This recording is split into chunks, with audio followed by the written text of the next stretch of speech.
This is the Bakuya Togere. She said what she said. She said what she said, and we are back again with another one. Still, my friends only call me Amma, and in studio with me, as always, I am surrounded with beauty. Yeah, melanin's on one side, and yeah, I like it. Beauty number one.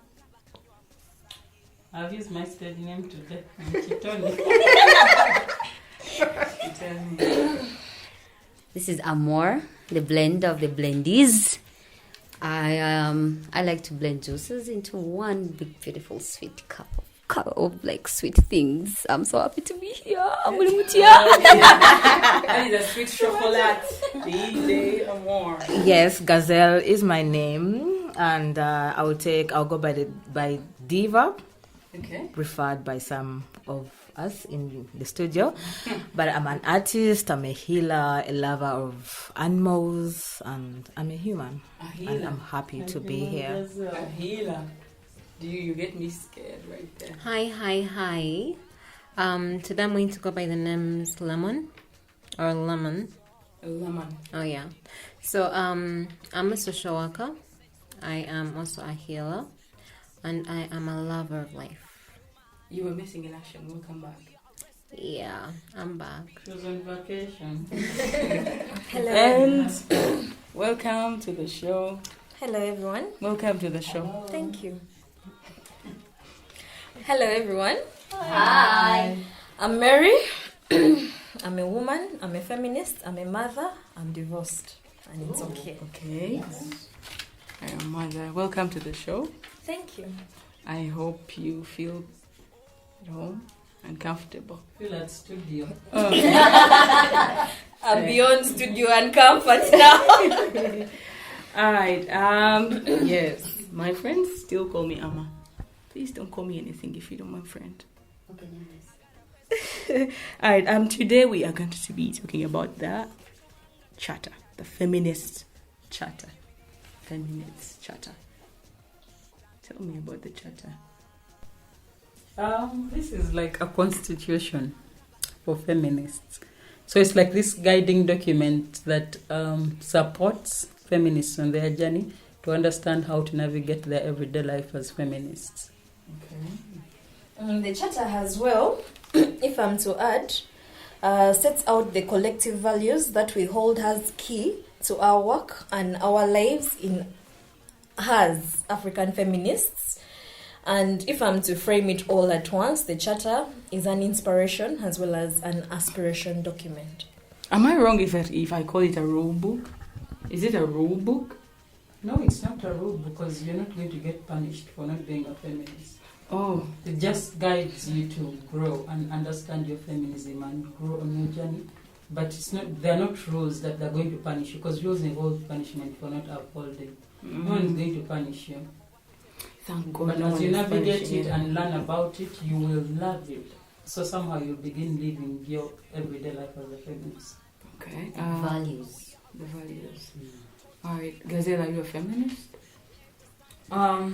I will describe myself as a silent feminist.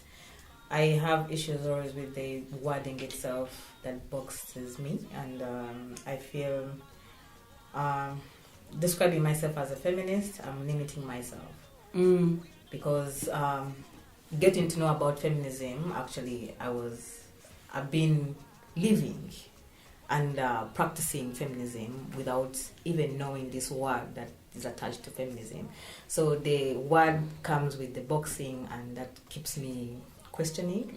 And I feel I'm just a human, I'm just a person that abides by the principles of feminism, but not a feminist. Mary, are you a feminist? Yes.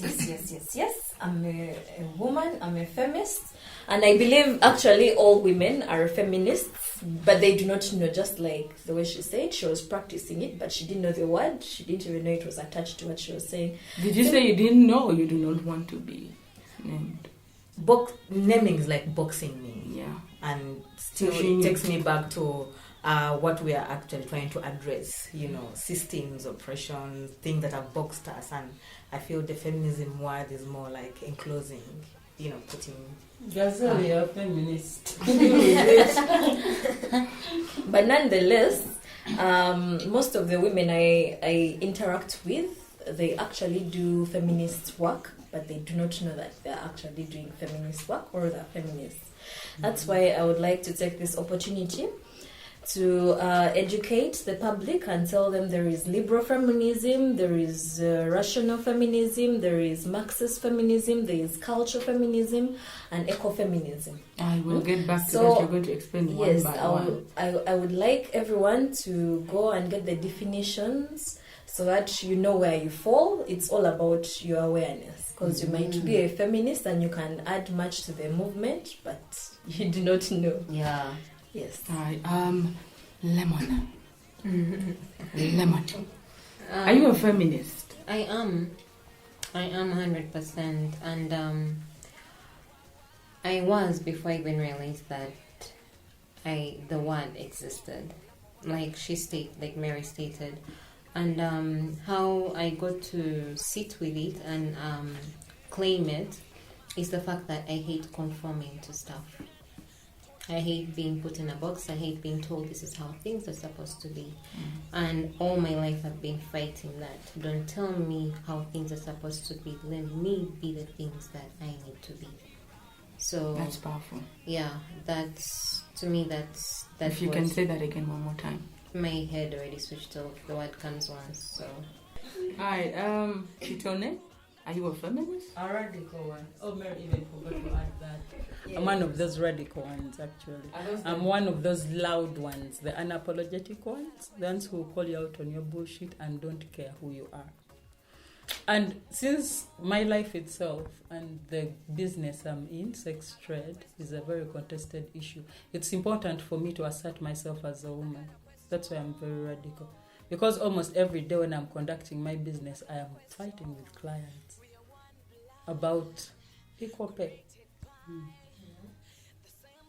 and valuable pay, and to compensate me right for my sex. Yeah. So I'm that radical one. And because that's the only way I know how to defend myself, it ends up showing in everything that I do. I'm a very proud person. When I walk into a place, I'm going to take up space. I'm not proud, actually, not the right word. I'm a very confident person. I'm also very loud. So I'll not wait to whisper. I'll not wait to whisper. Yeah, so I'll not wait to whisper. And usually, because of the information I know, when I call you out for your bullshit, you think feminists hate you. Some of us are just loud by nature. And because you know feminism, we are going to shame you. Amen. Alright. More chocolate. The blender. Are you a feminist? I am a bi-feminist. I am a feminist, but also on the journey of discovering more about what actually feminism is to me. Because maybe there are things I will do and they're not in line with the values. Yes, so I'm still on the journey, but I love the journey. Okay. So I think in the near time there will be like, I am a feminist. Yeah. Now you're like, what is that? I'm a feminist now. I'm like, I'm a feminist. But wait, is there a time when you graduate? Yeah. Like, like Lemon said, I'm a 100% feminist. I don't think there's an arriving in feminism. Like, you never arrive. You keep growing. But it's just the realization where you affirm yourself, where you acknowledge that I'm going to be loud about this. I'm going to come out and speak openly about the fact that I'm a feminist. Because with feminism also comes a lot. We are being bullied a lot. Yeah. Some of us in our families have been. So coming out as F, it's not easy. There's a come out, like an entire coming out. And that's why I'm saying I'm bi, because there's so much misconceptions. Like, you're scared to be like, I'm a feminist. I'll be like, yeah, like, there's always those bad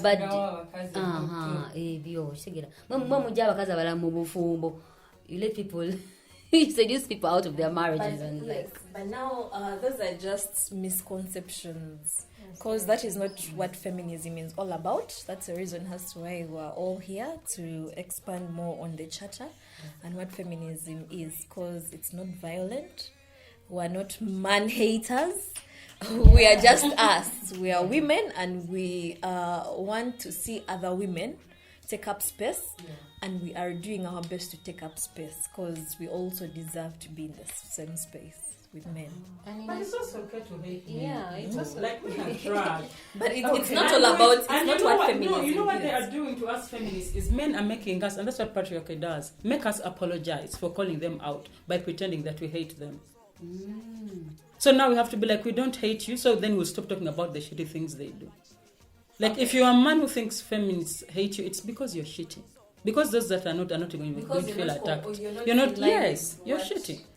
You're trash. So we hate you and you're trash. When you're a good man, you won't even be intimidated by feminism at all. Because you're on the right track. Exactly. Let's also keep in mind that feminism is a journey. There's no graduation, there's no this, because you can be on that path and every day you're learning something, because every one of us has something to bring on the table in regards to how we feel about things or how we want things to go. So it cannot be completely, when I reach there or something. No, it's a journey of a way of life, basically. I would like, you see how you can have your fashion sense or something like that. With feminism, it's just a way of life. How you put it in whatever that you do. In the process of that, you're strengthening and dismantling all the wrong things that are going on in place.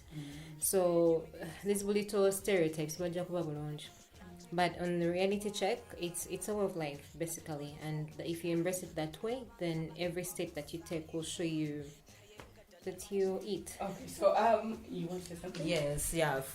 Coming from what you've said, that's why I say the word. Okay, I'm not contradicting, but then the word itself kind of boxes, but then it's way beyond more than what we do. Our consciousness, it's a day-to-day thing that is inbuilt, that is within us. So boxing it is more like, again, putting us, somewhere. That's why I find it challenging. Are you a feminist? Itself. Oh. Am I a feminist? I am not a feminist. Yes, I'm not a feminist. May we know why? Yes, expand. Why? My whys are, I don't know, selfish maybe. But I'm just not a feminist. We still want to know why we're all Why are you selfish? Why are Huh? you selfish? Because, I feel okay. I feel like I can't fight. I can't fight for more than one. I have myself to fight for. So yeah, there's some things I'm still fighting, or maybe places I'm still fighting to maybe speak or exist. So looking at another woman will be a burden for me. But you're it's fighting not. for It's not yourself, all huh? about fighting for another person. You can also practice feminism in the way you carry yourself. I just don't want to fight. But are you fighting for yourself? I don't want to fight. Are you? So you're not even fighting for yourself. I don't want to fight. Okay, it's okay. Never know by the end. Yeah. You. We're actually not even fighting. We're just asking. It's okay. It's okay. It's fine not to call yourself. Yes. Just tears in her eyes. Oh, please. It's just a question. All right. I believe you all have read the charter and you know everything in the charter. I want to believe. Is it? No, we don't know everything, but you know things that we know. Okay. So tell me some of the important ones. Yes, that's just the important components of some of the things from the charter and how they manifest in your day-to-day life. I feel like the charter is important in everything. There's a part about naming yourself as a feminist, which I feel is so important. That will not give you. Please go and read it. You can download the book on our website, www.fireuganda.org. But for today, I think we want to point you a lot to the individual and institutional ethics. Because once you master or understand the individual ethics of feminism, then it's going to be easy for you to live your day-to-day life as a feminist, but also live your day-to-day life as a woman that's contributing to the empowerment of other women. So I think one of the things it says is about human rights. First of all, women are human beings. So when you're talking for rights, you're not talking about like there are specific rights for women. No. The fact that we are human beings before we are women means that all the rights that a human being needs to enjoy should be enjoyed. And that includes the fact that the rights should not be divided. You can't have some rights and not have others. You have to have all the rights. So that is like the universality of rights. But also there are no special rights for special people. Like the rights are for everyone. So if you look at feminism, like it's a very good thing because it advocates for rights for women. Like let us enjoy the right that everyone is enjoying. Let us have equal pay. Let us have access to medical care. Let us have the right to vote, which we didn't even have until 1970 what. Yeah. In addition to the individual ethics, like we say, this is guidance. There's a part of being present in the building of and strengthening of feminism.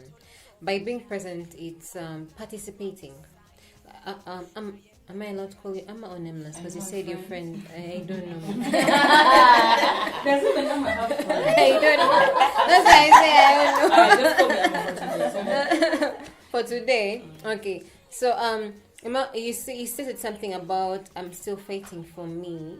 I don't want to, carry the burden of not to quote, but something close to that. Yes, So being able to be present, this alone is contributing something. I am learning from each and everyone. We even have the radical one there, or Alex snapping out. Like that one, by listening to her voice, you are already feeling the contagiousness of her energy and the knowledge that she has. So part of the ethics in the individual part is being present, so that it can be able to help us out in strengthening the feminist movement, and also how can I call it? And it also helps us unite the diversity and uproot from it. Like different people here have different preferences, identities, and all that. But we have a sex worker, we have a blender, we have a diva, we have a lemon, we have all these things. And at the end of the day, when we get fox. Thank you. So as we get to have all this together and be present and bring out this is alone strengthening and inspiring someone else. And like she said, also it builds on our aspirations. So yeah. Yes, effective participation comes with actually feminist solidarity and mutual respect based on frank and open discussions. And then when we talk about feminist solidarity, what do we mean by this? That means being available, being present, and being in position to feel, to also appreciate the differences between the different diverse groups and individuals. But also, as you're doing all this work and contributing, you need to acknowledge the need for us to rest as African women. Because typically we are usually guilted for wanting to rest because we are painted or looked at as nurturers, as the people that have to take care of everyone. So as feminists, we are recognizing that it's important for us to rest. And as a woman, when you are self-preserving and resting, like you're not only even doing it for yourself. Like this is the contribution you're doing to the movement, right? Because you choosing to rest is a political action in its own. Like it is standing up against the status quo and saying, no, I know this is what you expect from me, but I'm going to rest. I'm going to be home today, sleep. You're going to come home and ask where is food. And I'll be like, I was tired. I needed to rest. And that's okay. But you see, like our mothers and our grandmothers were even cooking when they were sick. Because we have idealized like labor, like you don't need to rest because you're a woman. No, you need to. And even as you're resting, it's important for you to also hold your sisters and show them the importance of rest. So sometimes you even just have to be kind enough to tell your sister, like, I got you. You rest for a minute, let me do your dishes. If you're unwell, let me come, even if it's like a home setting. If you're unwell, let me come do your dishes for you. So you can catch some rest.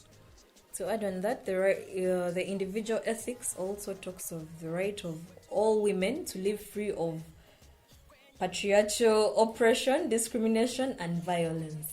We're in a society whereby in case a woman is in a violent relationship, the whole world tells her it's okay, we also passed through worse, what.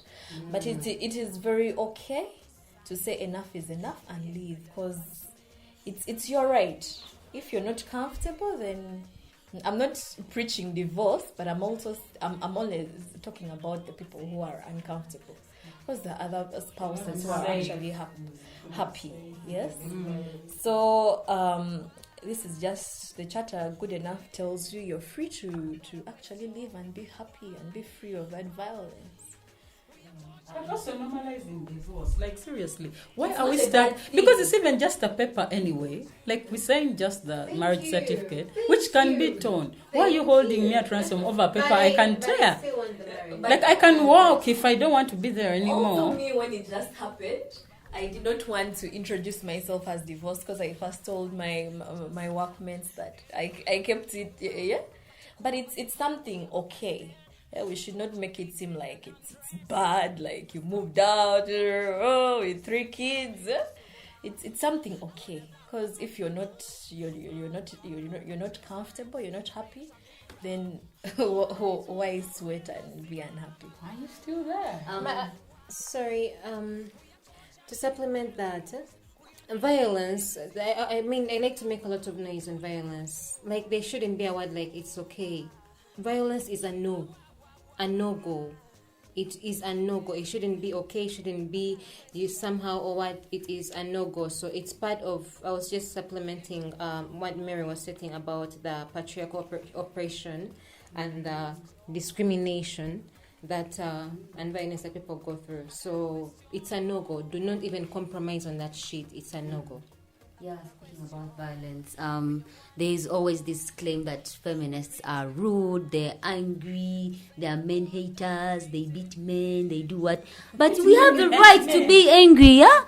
We have the right to be angry, but we're not angry in a violent way. What about the radical one? Even the radical one, I've not seen that this person beat me or what. No. The radical one is going to speak for herself. But they will not violate. They will not beat. They will not violate. Silences women by auditing their voices. Like, they tell you when to talk and not when to talk. So when you're talking things that are, when women are praising men and telling them they are hot and they are good fathers, they won't say you're being loud. But when you're telling them you're shit, you're an abuser, you are a sex offender, that's when they say you're being loud. Please be loud. Please be loud. Please take up space. Please call them out. By non-violence, for us, we don't beat. You talk too much. We don't talk too much. We tell you the truth. Because it is hurting, you pretend that we are violent. Because our most objective is to get that society that is non-violent. Like, you want to say something, police doesn't have to beat you up because you didn't come and beat the police. So that's what we want, non-violent. Yes. It just has to, even it's not even at home. Like, it has to be okay for you to tell your husband, I can't cook today because I'm tired. Men are beating women for saying I can't cook because I'm tired. If I knew your husband right from home, you wouldn't sit and get a mina chagul. Yeah, a girl has to just cook a masapichi and do something, you know. That's the scare, yeah. That's the scare. They be like, I've ever panicked. I think I've panicked my childhood young and I've feared my father. Any to the bone. I would just, go and be singing and do all these things. My father, hallelujah, my father, good morning, good night, wherever you are. They're saying you're patriarchal. But yes, he has this, I don't know, he comes out. Ego that is... Yes, and I've always, by the way, yes, my father, I've always not liked it when you ate sugarcane and left those whatevers wherever you ate them from. You had to take that out for yourself. Also, to add on what she's saying, it is okay for a man to cook. I do not know why society has boxed people in that even men feel it's degrading to cook. Like you're cooking. Exactly. It is okay to cook. It is okay for your wife to rest and you carry the kid. It is okay to do all like these something things. really happens to men when they get married. They can't wash their boxers anymore. They do not want to. Life skills, that takes us back to life skills. Those are life skills, you human beings. Those are freaking life skills. You cooking, cleaning clean. Why is someone washing your stuff and And they used to wash them before they met you. Now that they have met you, they're pretending like they can't wash Like them. they should Like know. girls out there, Like- please make like sure your you are husband is supposed husband material. If he can't cook and clean, he's not husband material. But stay here. It reminds me of something when I was a child. They used to make me cook fish, and I don't even like eating fish. So I'll cook it because I'm the woman. I'm the first born, the second girl at home. So it was a must for me to cook. But I hated cooking fish. So I grew up hating fish because of that. Yeah. So it's. So also the charter talks about the right of all women to have access to sustainable and just livelihoods.